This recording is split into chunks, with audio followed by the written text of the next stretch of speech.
All right, we're live. Welcome back. Happy Monday. How can I improve my driving in the off season? That's our topic of discussion today. Welcome back. My name is Andrew Rains. I'm the marketing director and co-founder of Apex Pro, and we make motorsports data acquisition systems and products, primarily stuff that connects to your phone and works around an iOS-based app.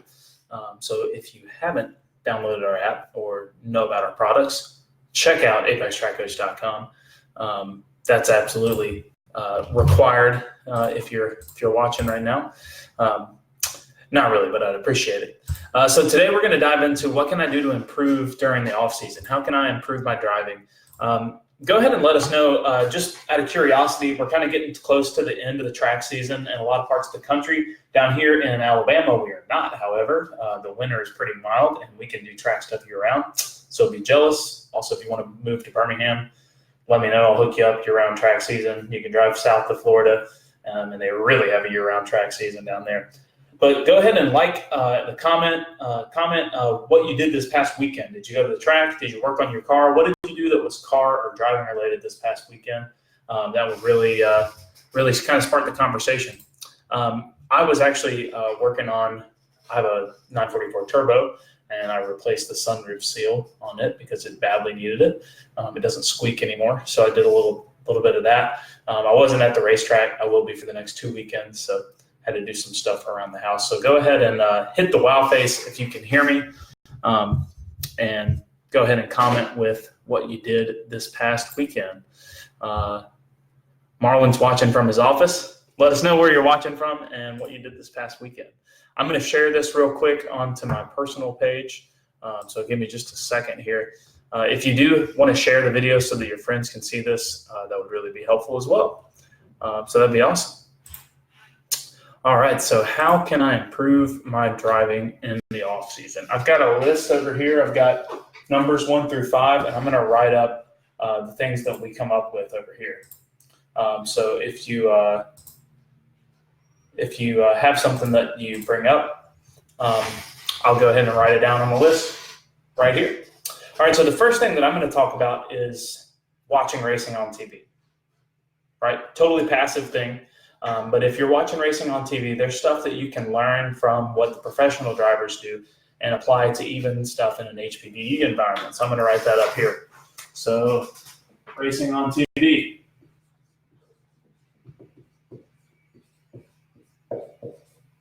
Just think about that for a second.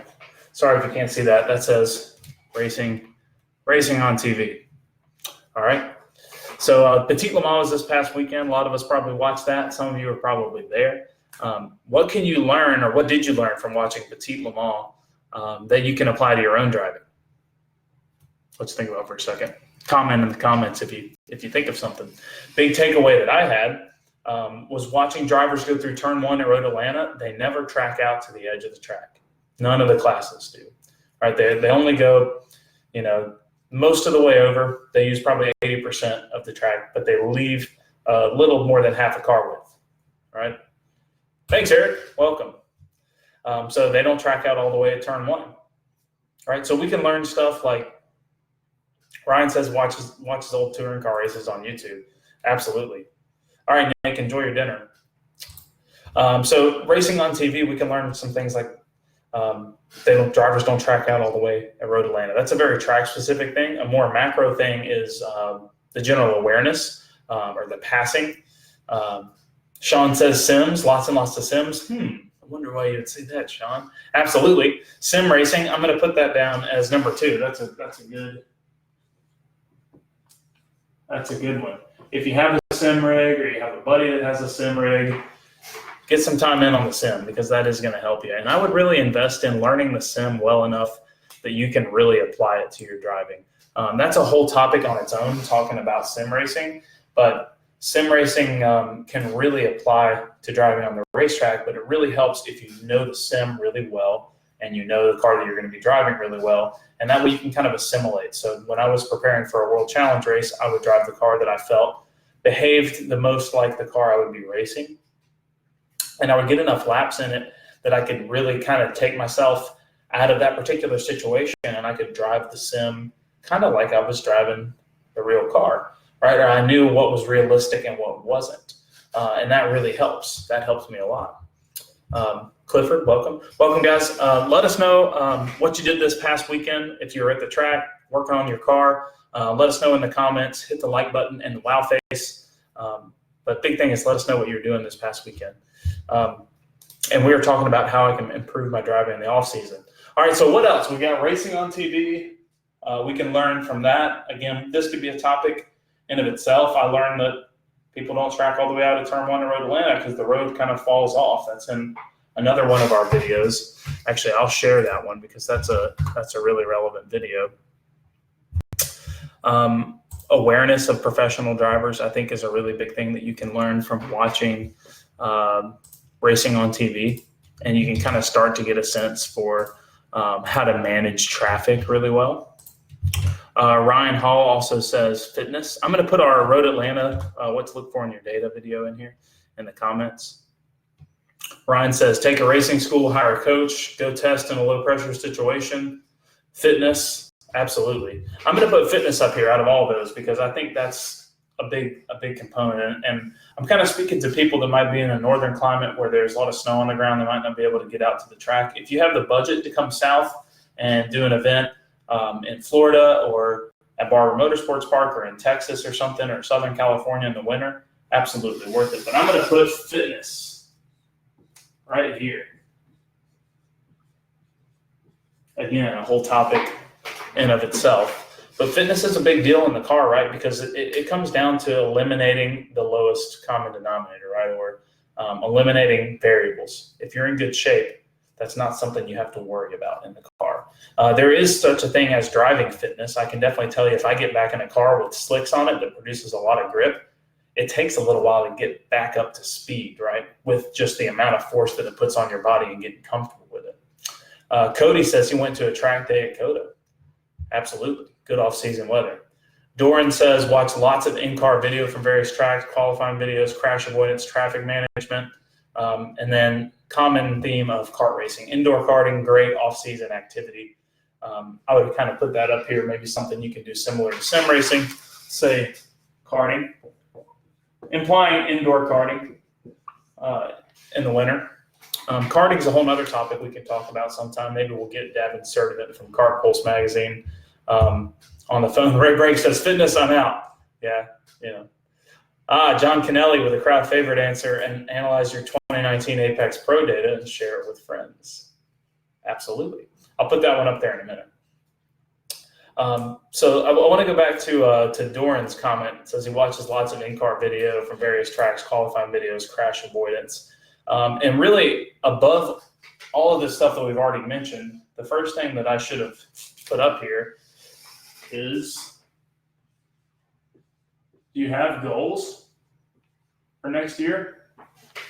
Because how are you going to decide what your off-season programming is if you don't have any goals? So the first thing is defining some goals. So what did you do this past year? And I think the first part of goal setting is reflection. All right, so start by reflecting. I listened to a podcast not that long ago, Nico Rosberg's podcast.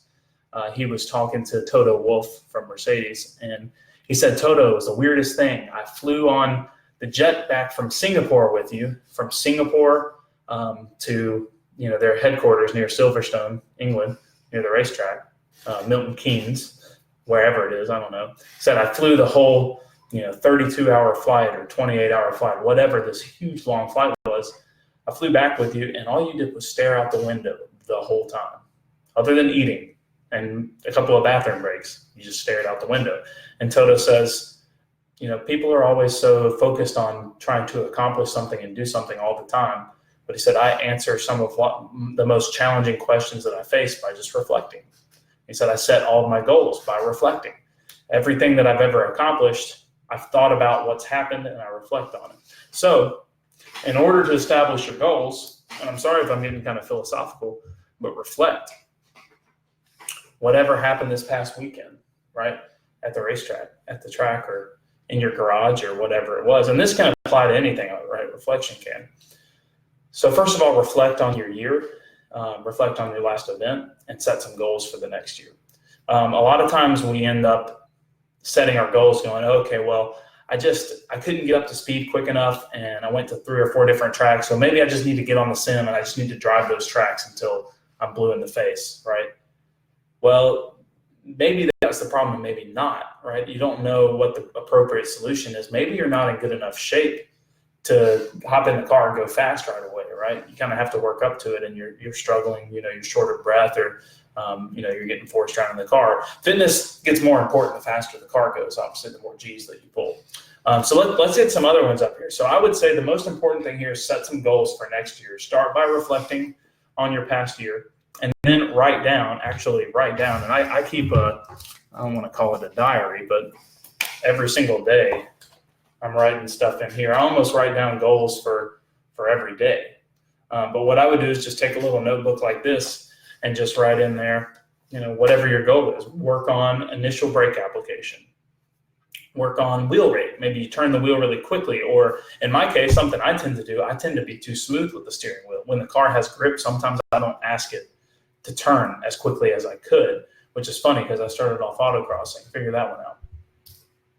But that's something that I struggle with. So that's a goal. I would actually physically write that down, because writing it down makes a huge difference. It's like a commitment to yourself that you're going to do it next year, and then focus your goals, right? Maybe if you really struggle with awareness or passing, or if you struggle with traffic, maybe you race in a multi-class series, or in club racing and there's multiple classes of cars on track at the same time, or even in a DE environment, you can learn a lot from watching racing on TV, right? It's not all lost. If you're watching a race on TV and you're thinking about and focused on the right things, you can learn a lot from it.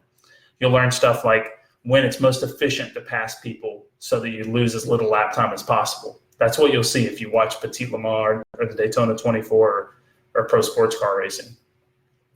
If you want to increase your track knowledge, increase your encyclopedia, sim racing is a great way to do that.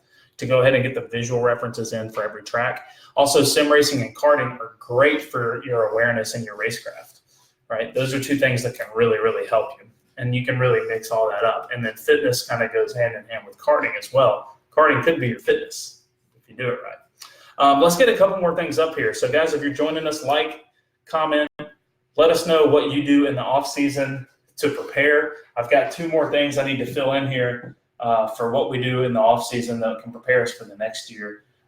Doesn't matter if we're HPD, track day drivers, autocrossers, or club racers, or even pro racers. What can you do in the off season to help you get better? While you're all thinking about that, I'm going to throw this out there. At a couple of weeks, Jay Zilla's event at Barber Motorsports Park, November 25th. It's a Monday. You get 20% off your entry to the event if you buy an Apex Pro between now and then. Let us know in your order. Shoot me a message on Facebook. Put it in your order when you buy, or send Jay Zilla a note and let them know, hey, I bought an Apex Pro. That'll get you 20% off. That's almost $60 off your track event. It's normally $285 for one day at Barber with Jay Zilla. That'll knock it down almost $60. So check that out. We appreciate it. We'll be there so we can do data review on site and help you out, after the purchase. All right, so let us know what you think in the comments. 2 more things are that you can do to improve. John said data review. I'm going to put that right here. Apex Pro data review, because of course that's one of them. Nice work. All right, and then while we're doing that, I'm going to pull up the app real quick. Clifford says he'll sell us his unit and then buy it back so he can get his 20% off. I don't know if that'll work, but I appreciate the thought. Marlon asked me to talk about something on the app. So first of all, there's going to be another app update coming probably this week for iOS 13. Many of you probably noticed that under data review, especially on larger sized iPhones, there's been lots of like sudden app closures or crashes. And it's all due to formatting. We had to change the version of Xcode that you use to code the app. Xcode is the name of the software. Updated for iOS 13. And so we're just wrapping our heads around that. It'll be out in a couple of days, probably anytime. If you're going to the track this weekend, you'll have it. But that'll fix any of the closure issues, the crashing issues that we had last week. Marlon asked me to address the skill level. So if you guys can see this right here where it says skill, this bottom row right here has the display color of the LEDs, the skill level, and the brightness of the LEDs. So these all control the LEDs.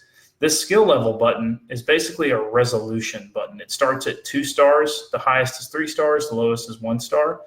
When you're connected to your unit and you tap this, that changes the resolution of the LEDs. And by that, I mean take a magnifying glass, and for each level you bump it up, the magnifying glass gets closer to the LEDs. So on the highest skill level, you're going to see the most red lights. On the lowest skill level, you're going to see the least red lights. You're going to see more green lights. It's like backing away from the display itself. I call it the confidence gauge. It starts at 2. Honestly, I leave mine on 2 stars when I drive.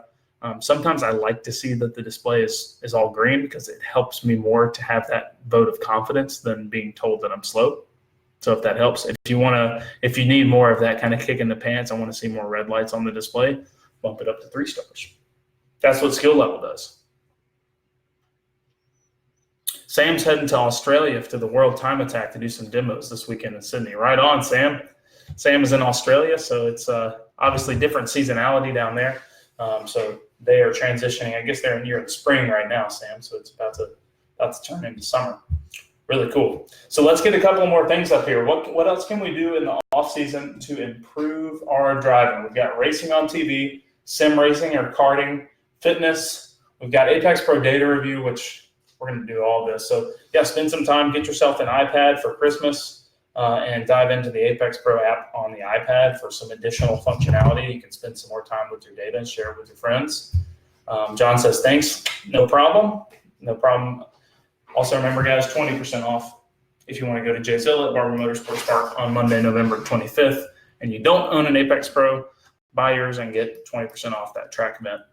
Thanks to Jayzilla for doing that. That is killer. That is super killer. So someone earlier talked about watching videos and doing that sort of thing. Absolutely. I think that's a huge part of it. I'm going to put that up here as watch in car. Right along with data review.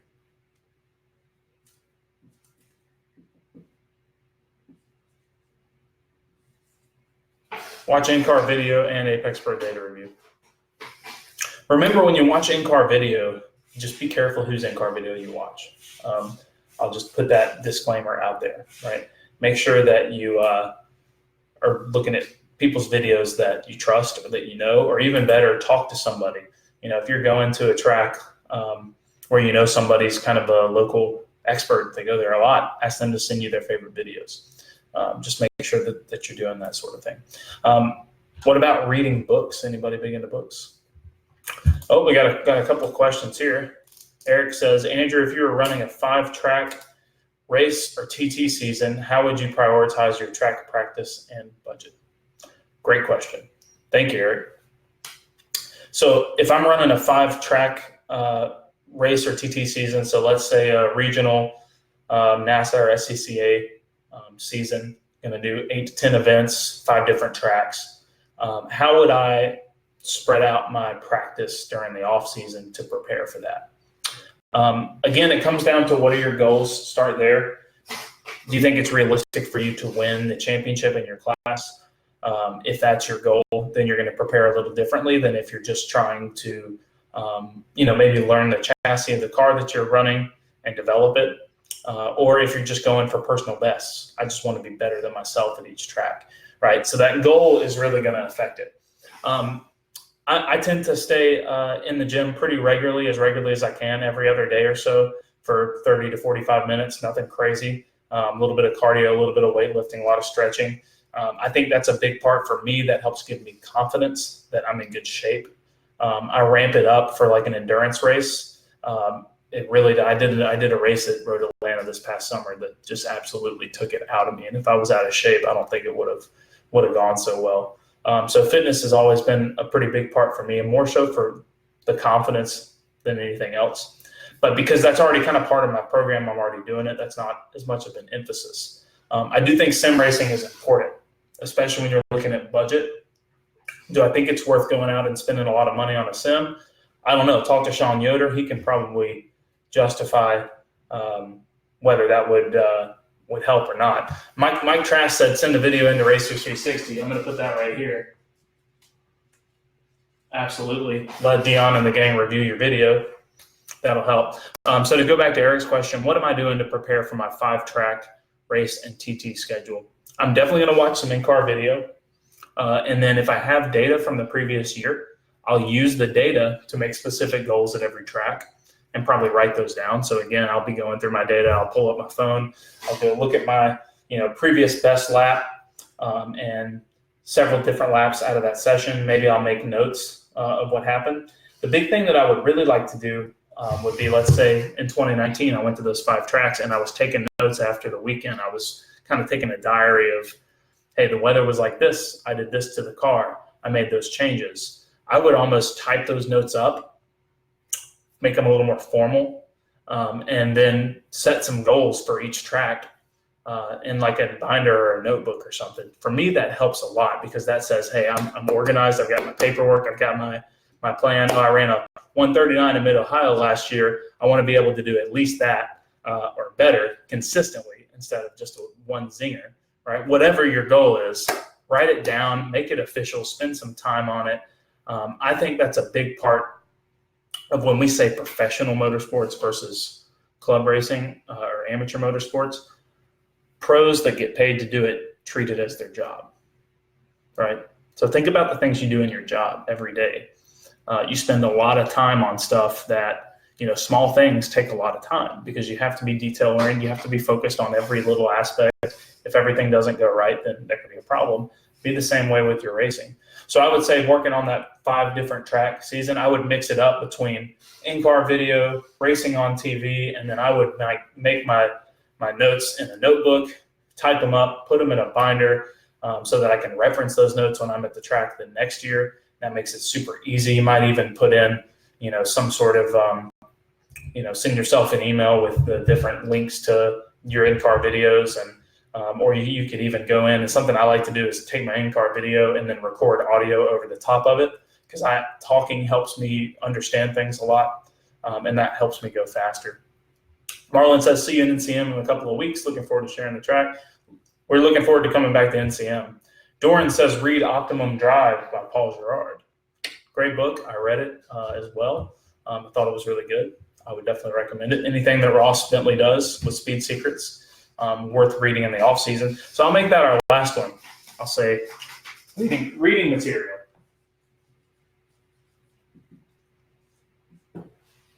And you can see I've got a little bit of reading material here. I'm a big fan on reading people's autobiographies. So like I read about Mark Webber. I also read Jensen Button.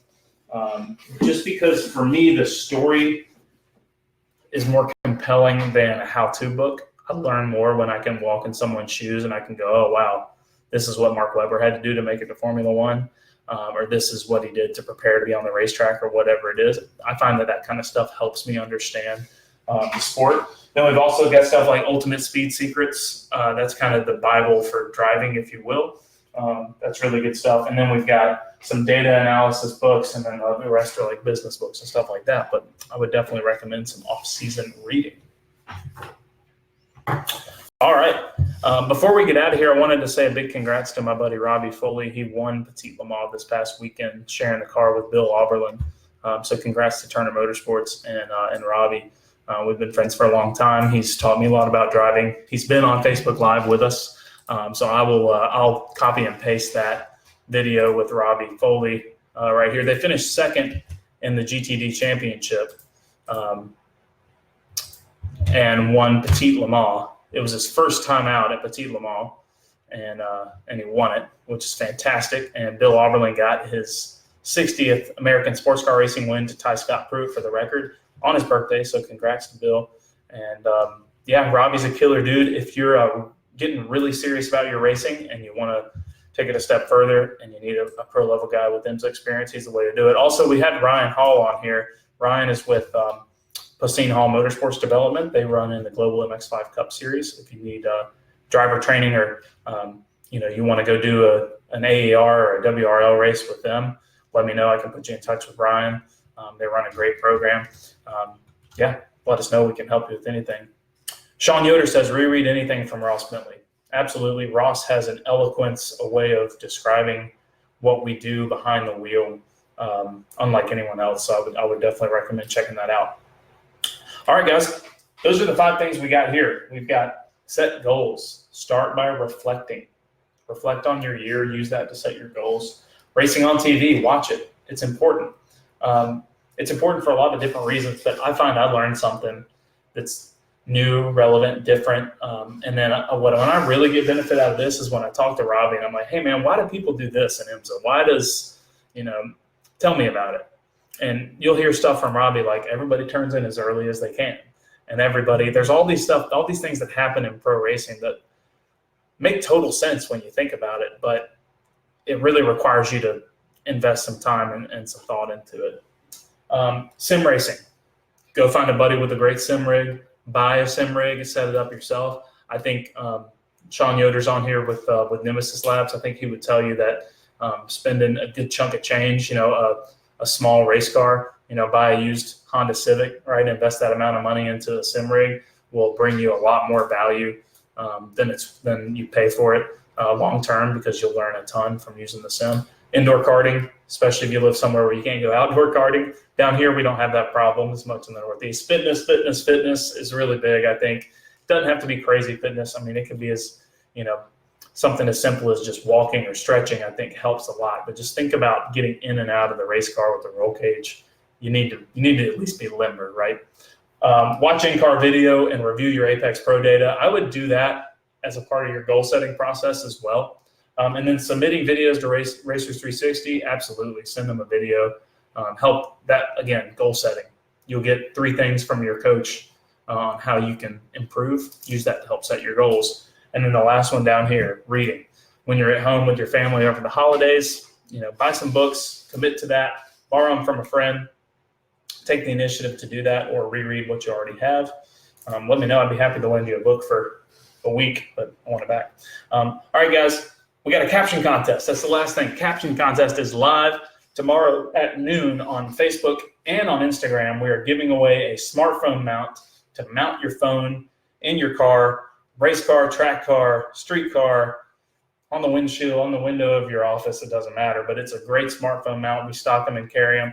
I'll post a link in case you're interested in looking them up. I would recommend hopping in there and leaving a comment. It's a picture from our NASA Great Lakes event. Back in August, we had a great time at Mid-Ohio. But hop in there, comment with the chance to win a free phone mount. We're going to give one away on Instagram, one away on Facebook, and you can be the lucky winner. It's a $40 value. You get it for free. It's my best infomercial voice that I do, but that's what we're doing. It's totally subjective. So myself, Baker, Austin, Kyle, Bain, one of us, all of us will hop in there. We'll read what you guys have to say, whichever one makes us chuckle and laugh the most. We'll pick you. We'll announce it tomorrow at noon and reach out to you and send you a smartphone mount. All right. Thank you very much for joining us. It's been 32 minutes on the nose, so I'm going to wrap it up. Let us know if we can help you with anything, and we'll see you next time.